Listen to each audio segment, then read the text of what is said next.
I learned early on that if you put down one foot and then another, or one shingle and another shingle and another shingle, pretty soon you can cover the ground and you have a roof over a building. And that's how it was with academic life. I found one project and another project, and it covered another and then built upon another. And that has sort of been the way my professional career has evolved. In 1969, seeing that the Pacific Northwest seemed wide open for research, and having family in Oregon, Patty and I left our teaching jobs in Long Beach, California, and loaded the U-Haul truck and headed north to McMinnville.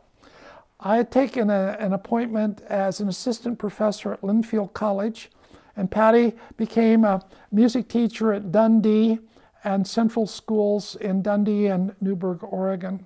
Linfield College was not quite my idea of where I wanted to be, but it was a convenient location, and it helped ramp my career up significantly.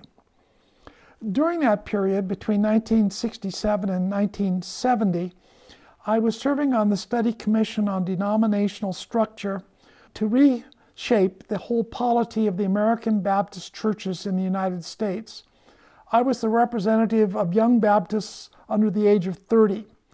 I served on a commission with nearly 20 theologians, scholars, lay people, and church leaders from all over the U.S. And during that 3-year period, I probably made 25 to 30 trips, either to Valley Forge, Philadelphia, or Chicago for meetings. I came to understand very early in my career then a process of group decision-making and conflict resolution. The chair of the study commission was Ambrose L. Cram, an attorney at 1 Wall Street in New York City. Ambrose, who was my father's age, and I became very close friends. In the Thanksgiving of 1970, when we were living in McMinnville, Ambrose said to me that fall, "You and your wife seem to really like living in Oregon. Would it be okay if my wife and I came to visit you?" Well, they did. They came out Thanksgiving week to visit us in Oregon. Ambrose retired from his law firm. His wife left her job at a college in New York, and they both joined the faculty and staff at Linfield College. Mary Frances in the dean's office and Ambrose as assistant to the president.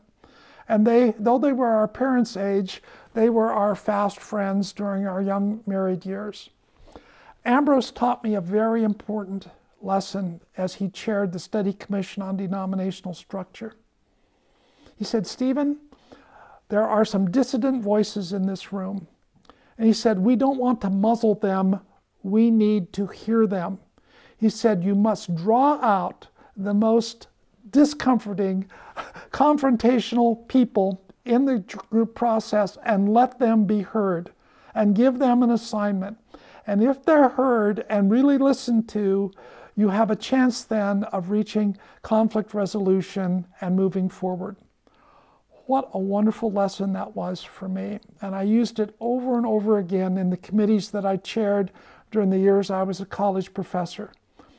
I always tried to get the most contrary, difficult person on the faculty involved in the deliberations and process so that they would support us rather than shooting us down when the recommendations came in for faculty action.